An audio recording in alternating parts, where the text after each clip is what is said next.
Good morning, good morning, good morning. Welcome to today's morning blast. It is Wednesday, the 30th of April, all day. As usual, you join myself and the marvelous, the magnificent, the melancholy. I ran out of words beginning with M. Melancholic Michael Brown, where we give you a ultimate roundup, jumpstart your trading day with an explosive daily market preview. Hopefully, give you a smile, add a bit of value. You know the score. But before we do, I will get the legals out of the way. As usual, nothing discussed on this basis session constitute trading or investment advice, or infers any kind of endorsement by PIQ, myself, Ryan Paisley, or indeed the magnificent Mr. Michael Brown. Mr. Michael Brown, how are you? Good morning to you, Ryan. Good morning, everyone. I'm thinking we need to hold a bit of a whip round for you to get a new watch. These seem to start later every morning at this rate, mate. Steady on, steady on. Well, look, I could afford a watch if I wasn't treating you to a fucking lunch. Well, you shouldn't make foolish bets, should you? Also, I need to learn to tell the time. We get you the little Mickey Mouse one with Yeah. to and past on it. What happens when Minnie's hand touches Minnie? Oh wait, hang on, Oh wait. no! Moving on. Oh God! Jesus Christ!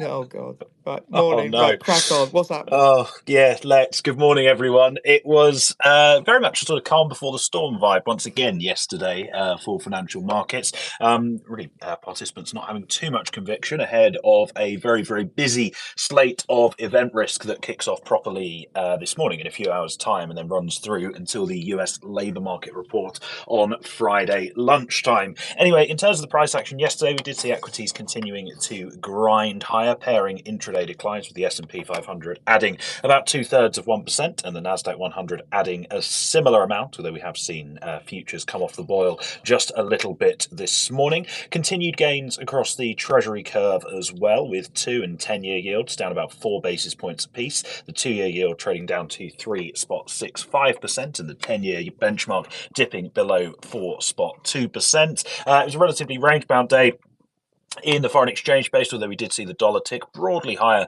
against most peers, perhaps a little bit of month-end demand creeping in there, with the dollar index reclaiming the 99 handle and trading north of that figure this morning. Other G10s taking a little bit of a leg lower, with cable trading back below 134, the euro dipping back under the 114 mark, and dollar yen edging its way back towards 143 in early trade this morning. In terms of fundamental drivers yesterday, again, relatively lacking a lot of noise, very little signal by way of any of the news flow or data flow that we had during the session. In terms of that data, all of this out of the United States, the trade deficit, not something I would usually mention, but given the recent context, I think it's probably important. The goods trade deficit hitting a record $162 billion in the month of March. That was about 10% wider than consensus had foreseen. And this is basically all down to the front running of Yes. imports in advance of the tariffs, because, of course, this is March data. And just to contextualize that front Oh, running, imports of industrial supplies, which is a relatively broad category, they were up by 38% year on year, so compared to March of 2020. Meanwhile, we saw consumer goods imports, they rose by a whopping 55% year on year. So a huge amount of front running, basically importers trying to get goods into the United States before tariffs would be just levied on those transactions. Sorry, can I just yeah, make one you of last point course on you this? can. Of course you can. The last thing I would say, and I think probably the most important takeaway from the trade data yesterday, is that this now massively raises the risks of the Q1 GDP figure, which we get at 1:30 today, actually coming in negative, pointing to contraction in the first quarter. And this is because obviously GDP, you're looking at net exports. Well, if your imports have surged much, much more than any participant have been expecting, that is obviously going to act as a significant drag on GDP throughout the first 3 months of the year. So by no means would it be a surprise if we saw the economy contracting in Q1 when that data is out a little bit later on. Yeah, Absolutely. Just quickly to add on this, I think it's good to, not everyone's at the same kind of level of understanding as, what some, market professionals and stuff. So this trade kind of number, it very much is the value of the goods imported minus the value of the goods exported, or vice versa. Mm, And I think it really, as Michael alluded to, it really is that simple. It's literally just a case of, you know, America buying far more than it sells, and the reason for that is very logical. It's people buying a shit ton before the tariffs take effect. So there's every chance you'll see that number, reverse, well, maybe not reverse, but at least kind of shrink considerably on the next reading of that. And oh, absolutely. as usual, because it was a big, scary number, the people that know this and know the reason why, many of them are still reluctant to mention it because it's not as fun to know the truth, basically, or to promote the actual serious reason behind it. Indeed, yes, It's you're not, it's absolutely not, it's right. not good. It's not good for the clicks, as the kids would say.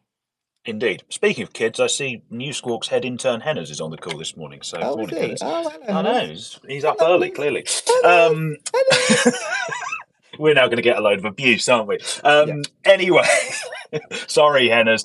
The other releases that we had out of the United States yesterday, consumer confidence from the Conference Board, that came in at 86 in April, well below the 92.9 that we saw in March. That is also the lowest level since the pandemic. Really doesn't add much new, to be completely honest with you. We know from a whole host of other surveys that consumers are very, very pessimistic indeed at the moment, and that data just reinforcing that view.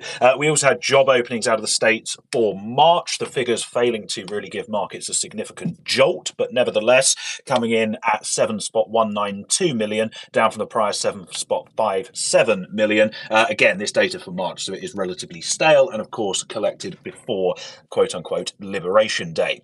Speaking of trade and tariffs, there were a few headlines on that front yesterday. We did hear via Reuters citing sources that China has waived tariffs on US ethane imports. This is a move that was rumoured towards the back end of last week and just seems to be confirmation of that reporting. So nothing worth getting too excited about. Also, on the Chinese side, we have reporting via Bloomberg sources yesterday that China has reportedly asked drug makers and hospitals within the country to find substitutes for the equipment and drugs that they currently import from the United States. Again, that to me is a sign that China is kind of battening down the hatches, digging in and Yeah. preparing for what could be a prolonged conflict. And contrary to what President Trump is saying, it doesn't appear, if you were desperate to be doing a deal, then you probably wouldn't be doing all of this contingency and backup planning that they are currently engaging in. Also on the trade front yesterday, sticking in Asia, we heard via Fox Business, Charlie Gasparino, who seems to tweet the same thing every day at this point. He was again reiterating that the trade deal between the US and Japan is still not ready to be announced. It could be, I quote here, a week away or so, with those negotiations continuing to find a bit of a sticking point in terms of the amount of LNG and oil that Japan will be buying from the United States. Speaking of the United States, in terms of comments from the administration yesterday, we had a very odd press briefing, to be completely honest with you, with Treasury Secretary Scott Bessent. If anyone has ever seen a press conference out of North Korea, that's sort of what it reminded me of, to be completely honest with you. Bessent was espousing a have our cake and eat it strategy when it comes to trade. He was asked, basically, the president is running around saying, if we have tariffs in place, then we're going to use that to replace income taxes, etc., etc., etc. But you also want to strike deals. How does that work? Well, Bessent turned around and went, well, we want long-term tariff deals and, we want long-term tariff revenue and we want deals with our trading partners. So not entirely sure how that one is going to work. Bessent also said, and I quote here, I'm not going to get into the nitty-gritty of who's talking to whom, and refused to confirm whether or not Trump and Xi had spoken. Again, my gut feeling here is if they had actually spoken, then you'd be shouting that from the rooftops. Yeah. So the fact Also, that you don't want to talk about it probably suggests that they haven't actually said anything. what I did love is like, oh, it was the whole, oh no, no, we have signed a deal with a country. We're just waiting for them to pen the signature, but we can't tell you who it is yet. It's like, Yeah, but it's like, yeah, yeah, yeah. No, it's like, yeah, sure you have, mate. It's like it's very, very honest. blatantly they haven't, but they're just hoping that in the next week or so they can, and they go, oh yeah, no, that's the one we meant. Yeah, Um, but it's as I think Zach mentioned, the fact that markets rallied on bullshit like that, I think it just sums it up really. It really does. You're absolutely right. We also heard from Trump himself yesterday at a rally in one of the Midwestern states, marking the end of his first 100 days as president. It's felt like 100 years, to be completely honest with you. Not really much new in this rally, although he was talking about the executive order he signed around flexibility on auto tariffs. This is something that was, again, rumored earlier in the week, basically exempting auto parts and fiddling around with how these tariffs stack up one on top of each other. Ooh, that's me Oh, throwing oh, my bloody phone oh, around. Hang on, oh, bear you're with right, me. you're right. I've got to bend down now. Sorry, hang on. Touch your toes. Oh God, I Brian, can't. fucking Oh, hell. Oh, Jesus. hello. I'm back. Don't worry.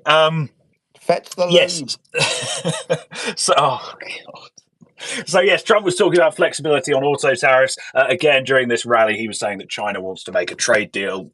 Yeah, whether they do or not is anyone's guess at this point. He also decided to have a go at the Fed once again, saying that we like Why low not? interest rates. Trump was saying that he knows more than the Fed chair, and then he said, and I quote, "The Fed person is not really doing a good job." So I guess Trump What a Trump is cunt. now of the mindset that if I don't say Jerome Powell's name, that means I can say what I want about him.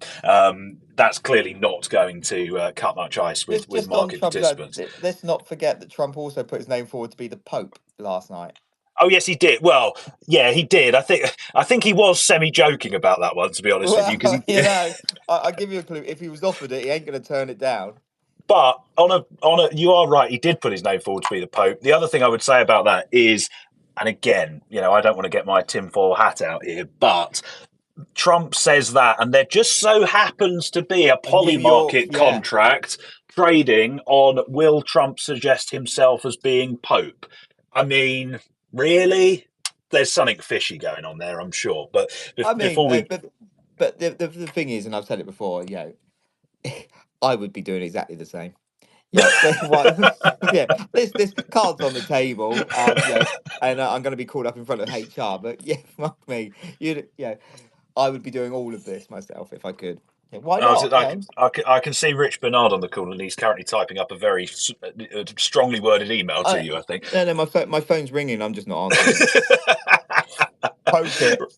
Oh dear. Away from all of the tariff nonsense, a few other bits and bobs just to mention this morning, both of our specialist subject, which is AI. According to Yeah. sources cited via Reuters, Trump is looking at changes to some of the rules that the Biden administration put in place that limit the access that various countries have to AI chips designed in the United States. Basically, this is currently handled via a tiered system, and Trump is instead looking to replace it with government to government agreements, the tiered framework due to take effect on the 15th of May. Originally, this was something we spoke about previously, and Microsoft have been one that have been ardently against this system. Originally, it was a case of we were thinking it was more of a ploy in terms of ensuring that people get their chip supply from the States as opposed to places like China. It actually seems that the framing now is that removing tiers will enable the Trump administration to effectively use US chips as leverage in all of the trade negotiations that they're going to be embarking upon. Second to last thing from me for now, Spain, they have put 50p back in the meter and restored electricity Wait. back across the whole country. They are asking a judge, of all people, to investigate whether the blackout was caused by a cyber attack. So that's one that's clearly going to rumble on. And last but by no means least, overnight we have had the latest inflation figures out of Australia. Headline CPI rising by 2.4% on an annual basis in the first quarter, unchanged from the pace seen in the final 3 months of 2024. The market continuing to fully price a 25 bip cut at the next RBA meeting, though. That comes, I believe, on the 20th of May. And if any Aussie dollar traders are out there, then of course do remember elections in Australia this Saturday, the Yes. 3rd of May. Very well put. Very well put. Just on the Spanish power situation. Yeah, I think this is a complete load of shit going on right now. Yeah, myself and you, or you and I, good friends. with someone that actually builds power stations, and we're not talking about Oh small yeah, I was ones. going to say we We're can't name him, but yes, we are. yeah, but we're talking about nuclear reactors here, and he's very he's very up to date on how grids work, obviously.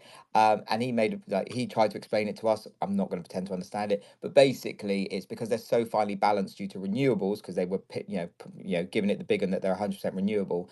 That it doesn't take a lot to kind of trigger outage causes a bigger outage causes a bigger outage, and that's what's happened, like daisy chain approach. And it seems to be some of the experts that we're looking at already have looked at the evidence on this. And I'm talking real experts, not Twitter experts. Those can go fuck themselves, quite frankly, because they'll be experts in something else tomorrow. Um, but they've all said that it's related to the renewable air, like the renewable generation in the southern parts of Spain dipped significantly and very sharply and Hmm. quickly, which is what's caused all of this. Now, the problem is with Spain, and the politicians have been so pro renewable, so pro agenda for 2030 or 2035, whatever it is they're calling it in Spain, that they're going to basically have completely mugged themselves off if they admit to that. They've already had their local experts, domestic experts say this is what's caused it. For the prime minister to come out and say, oh no, it might not have been that, I don't think it was. I think this could be potentially a bigger story that's going to rumble on for quite some time, and potentially, if it's found out that he's talking bollocks, or it's their that party's policies that have caused this, potentially could have significant impacts, not just for the Spanish government, but also the governments of Europe as a whole, especially like the EU, kind of this blanket kind of push for renewables approach. We've already seen Tony Blair this morning. Like kind of really chastise Ed Balls, which is obviously the UK Minister for Energy, what a twat that is, and kind of the environment for his policies, which is, as we know, cost making electricity very expensive in the UK. I think this could be one of those events that it could have significant impacts going forward to how politicians weigh up and kind of and how far they're willing to back renewable approach. So definitely want to keep an eye on. Again, it's one of those stories that I think isn't really important to us as traders and whatnot until it really is, and we start seeing complete shifts in policy and approaches to all of this. So anyway, one to keep an eye on. But anyway, that's enough from Well, the me. length of time you've rambled on about it, they've probably wrapped up the investigation and rewired the whole bloody grid by now. Go fuck yourself. But anyway, some overnight news roundup from our friend Zach. I'll get through this very quickly. Trump said China will, I quote, probably will eat the tariffs, and signed his new executive orders offering credits and relief to offset the impact of auto tariffs. Top advisor Stephen Mirren failed to reassure bond market investors last week, with some describing his administration's tariff messaging as, quote, incoherent. I think that's being very polite. China has started notifying companies of product exempts from its 125% retaliatory tariffs. This secret whitelist that's been mentioned on some stories that we've posted via PIQ as well, also available on the terminal. The European Commission is preparing retaliatory tariffs in talks with US's collapse. Uh, the Japan's negotiator said tariff losses for automakers are growing and urged steady US talks. Trump may call Australia's PM to discuss auto tariffs, considering the election is this week. I'm not sure the PM will be wanting to take the call right now. China's used cooking oil exports to the US are set to plunge, with sellers shifting to Europe. Macro headlines: Trump touted economic wins at Michigan rally, marking his first 100 days. A major options trader placed a $80 million bet that the Fed won't cut rates in 2024. That's not that big, in my opinion, but there you go. Also, Snap, just sorry, just on go on. very, very briefly, whenever you see headlines like that around, big options contract on X You have no outcome, idea what he's against. and 9 times out of 10, it's a hedge anyway. Yeah, exactly that. Exactly that is, especially when you see stuff miles out the money. Oh, they've done, a huge, 50 million or whatever, 500 million, but it's got a notional value as 50 grand because it's priced at 0.00001. It's like these are things you need to consider. But I'm with you Yeah. on that. I normally massive kind of grain of salt with all of that bollocks. GM, Snap, Volvo, and others warn the trade war makes forecasting futile. I strongly agree with that statement. China's factory activity fell at the fastest pace in 16 months. Export orders dropped sharply. This will be impacts from tariffs. China's gold ETF inflows hit a record 70 tons this month. Big shout out to our friend Truman, who loves a bit of the gold stuff. Um, CIC is offloading 1 billion in US private equity assets. Chinese domestic tourism is forecast to reach a record 969 billion with a B US dollars in 2024. Japan's March factory output missed expectations. France's economy showed only weak growth in Q1. On that as well, we've had poor numbers from German retail sales. They've dipped this morning on import prices, inflation risks. I won't ever miss a chance to talk about negative German Yeah. information or data. Japan's March factory output missed expectations. France economy showed only weak Q1, so I've just repeated myself. Australian core inflation hit a 3-year low, bolstering rate cut hopes. New Zealand business confidence fell sharply on trough tariff fears. Hungary's Q1 GDP unexpectedly contracted.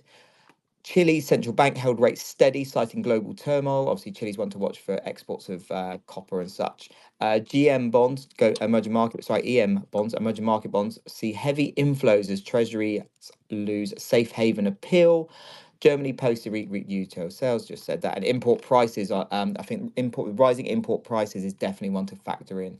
Geopolitical headlines: Philippines and New Zealand signed a new troop pact. Obviously, this will have impact on New Zealand's kind of relationship with China, because we know Philippines and China are kind of always butting heads in the South China Sea. Russian drone strikes hit Kharkiv and Dnipro, killing at least one. South Korea says 600 North Korean fighters have been killed in Ukraine. I think that's out of a total of, on the top of my head, I think I saw 15,000 North Korean fighters, apparently. And then finally, for me, some equities and corporate headlines. Supermicro, Starbucks, Snap, and Mondelez, obviously the Mexican beer, and Booking Holdings are all flagged macro uncertainty or weak US consumer demand in their Q1 results. First Solar cut its earnings forecast due to tariff, shares dropped by 13%. Visa and GlaxoSmithKline both beat expectations with strong spending and pharma sales, respectively. Apple reshuffled its executive leadership amid broader internal changes. Toyota and Waymo to explore collaboration on autonomous driving. TSMC began construction of a third Arizona fabrication plant as US reshoring accelerates. That pleased Trump. Samsung beat profit estimates on strong smartphone sales. Chip business remains weak due to export curbs. In some auto names, VW, Mercedes, and Stellantis all flagged tariff risks, with Stellantis suspending full-year guidance. No one likes to see that. Total Energy, SocGen, and Barclays and Santander all posted stronger than expected results overnight and this morning. UBS beat Q1 forecast but warned of an unpredictable outlook. I think that's being very honest and very accurate.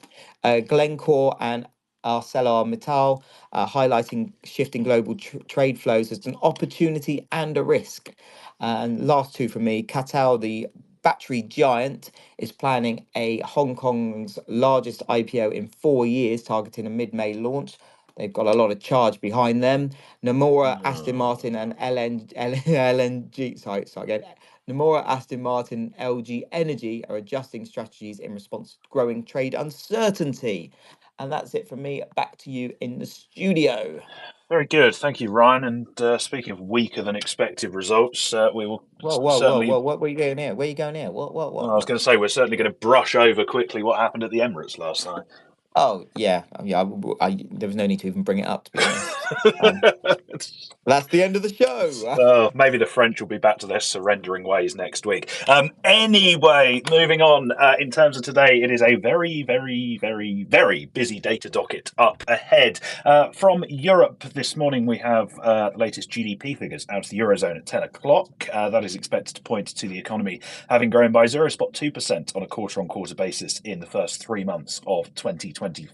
And such a pace would be unchanged from that was notched at the back end of last year. Also out of Europe today at 1 o'clock this afternoon, we get the latest flash inflation data out of Germany. That's expected at 2% on the year compared to the 2.2% prior.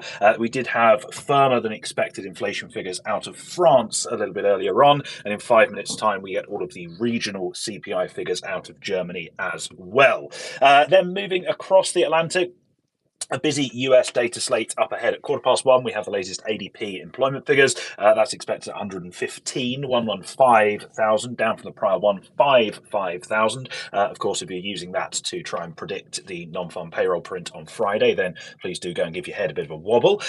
15 minutes after that, we get the latest GDP figures out of the United States. As we mentioned earlier on, there will be a sizable drag in that data from the import surge as everyone front run the tariffs. Market market consensus has the economy growing by 0.3% on an annualized quarter-on-quarter basis, but risks firmly to the downside of that consensus figure. We will also, of course, get the Q1 core PCE number. That's expected at 3.2% from a prior 2.6%. And also at 1:30 we get the latest employment cost index. Again, this data for Q1 expected unchanged at 0.9%. Also out of the States today, we get the latest MNI Chicago PMI data. That's due at 2:45, with the index expected to fall to 45.9, down from a prior 47.6. As always, that data will be released 3 minutes early to those lucky people who subscribe to MNI Newswires. And then at 3 o'clock this afternoon,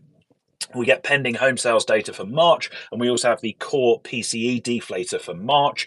This data out of the United States, of course. Chair Powell said in recent remarks that he sees headline PCE at 2.3% and core PCE at 2.6% on an annual basis last month. And also, of course, given that we'll get the Q1 figures about 90 minutes before that, it'll be relatively easy to strip the figure out of those anyway. In terms of other bits and bobs to keep an eye on today, also at 1:30 with utterly impeccable timing, we have the Treasury quarterly refunding announcement, where the Treasury will give us the breakdown of how they will split up the $514 billion Q2 borrowing estimate that they issued on Monday. A lot of focus around the QRA will fall on whether the Treasury maintain their guidance as to coupon sizes being left unchanged for the coming quarters. I think that's the key line to focus on within the QRA itself. In terms of speakers today, of course, the Fed remain in their pre-meeting blackout period, but we are due to hear from a few ECB members as well as BOE Deputy Governor Claire Lombardelli. And then on the earnings front, before the market opened today, we have earnings from the likes of Caterpillar and ADP. The data company that put together the release. And then after the market close, a very, very busy corporate earnings slate after the closing bell this evening. Two Magnificent Seven names reporting. Microsoft with adjusted EPS expected at $3.21 on revenues of $68.5 billion. Have we lost Mr. Michael Brown? I hope not. I'm still here. Oh, that was weird. I didn't hear. Yeah, you seem to have cut off. Oh, that's strange. Well, I was going to tell you that Microsoft has an expected move of about 4% in the aftermarket session when they release earnings later on. And we also hear from Meta with an EPS seen at $5.25 on revenues of $41.4 billion. Options pricing a move of 7.5% in Meta stock after hours. Also earnings after the close from the likes of Qualcomm and Robinhood. And then last but by no means least, in the very early hours of tomorrow morning, probably about 3-4 o'clock in the morning London time, the Bank of Japan will be announcing their latest policy decision. The BOJ fully expected to hold rates steady at 0.5%. And of course, we haven't really had much by way of pre-meeting sources reports out of the BOJ, so they haven't really done anything in terms of laying the groundwork for a rate move this time around. And for the time being, that is all from me. Fantastic, Mr. Michael Brown. Thank you as always, listeners. Thank you always for tuning in, especially henners, little henners. And yeah, Poor if you are henners. trading today, keep it tight. Whatever you're doing, stay safe. And just a reminder, we're having beers on Friday down on the river at the Oyster Shed, on the River Thames. That is obviously. If anyone fancies joining and coming and watching Michael Brown get thrown in the river. But yeah, have a great one. We'll see you later. Goodbye. Goodbye.